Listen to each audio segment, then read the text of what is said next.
A lot of black folk are coming at me and saying, why are you reporting on the Russian invasion? This is a white people's war, and people only care because the refugees are white. You need to mind your own black business because this isn't our war. What was that?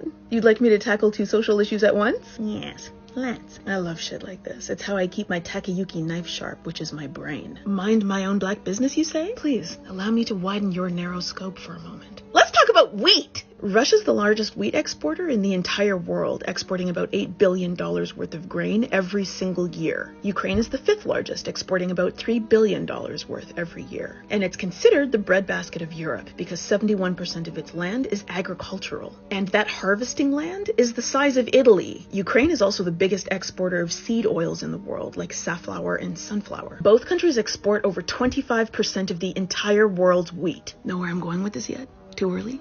Let me give you another hint. Russia and Ukraine export their goods from their port cities on the Black Sea. Cities like Kherson, Mykolaiv, and Odessa. Those names sound familiar? They should. The civilians in two of those cities and the cities themselves are currently being invaded, seized, and demolished by Russia, and Odessa is next. War in Ukraine means that its ports closed because it's under attack, which means that crops are being damaged and there's a diversion of manpower because everybody's fighting. So nobody's harvesting the grain, which means that we can't leave the country to feed other countries. Need another hint? 95% of Ukraine's grain exports go to Middle Eastern and North African countries. Still a white war? Tons of countries heavily rely on wheat exports, but Egypt is at the top of the pyramid, no pun intended. Egypt gets almost 85% of its wheat from Ukraine and Russia. Tunisia relies on 50 to 60% of its wheat imports from Ukraine and Russia. Turkey imports around 75% of its wheat from Ukraine and Russia. In 2019, Egypt, Turkey, and Bangladesh bought over half of Russia's entire wheat production. Russia and Ukraine are also major wheat suppliers to Nigeria, Lebanon, Yemen, Sudan. Still a white war? Russia's port cities may not be under military attack, but Russia's money, reputation, and ships are under attack from sanctions. That means that countries don't want to do business with Russia because of what it's doing to Ukraine. Countries are banning Russian ships from entering their ports. Turkey has now blocked passage to Russian fleets through the Black Sea Straits, which they control. And when the flow of grain from the world's largest exporter is disrupted, this has a significant effect on the cost of food. And then food prices rapidly rise, which is occurring right fucking now. If food prices rapidly increase in economically unstable countries, this can lead to people not being able to afford food, and then famines can happen. Everything is connected. Still a white war you shouldn't care about?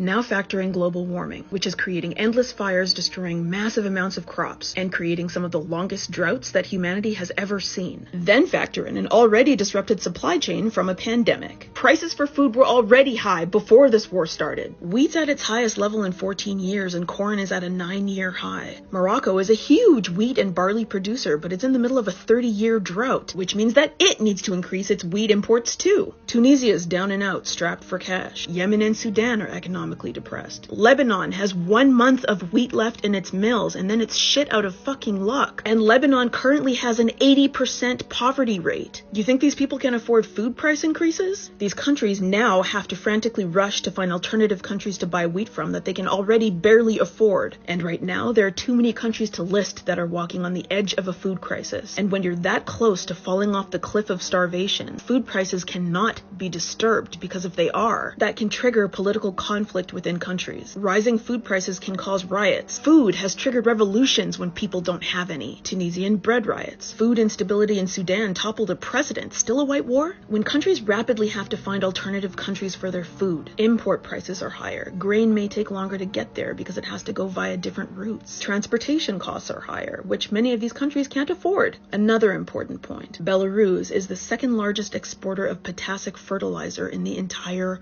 world. Farmers across the planet need it because it increases crop productivity and yields so they can feed the world. Black farmers need it too, but Belarus is being sanctioned right now because of its role in Russia's war. So in turn, farmers don't get their fertilizers and their crops are drastically reduced, which raises food prices and makes poor people starve. This war equals global food insecurity, and if it spills over into NATO countries, this war equals the existence of life itself being threatened. Still a white war? I know what this is. It's fatigue, cynicism, and trauma from how we as Black people have been treated historically right up to today. I get it, but this war is affecting Black people right now, unless Africans don't count to the Black diaspora. Everything on this planet is connected. If you don't know how things work, learn and ask questions before you run your mouth about something you can't be bothered to understand. Who knew a white war had so many hues?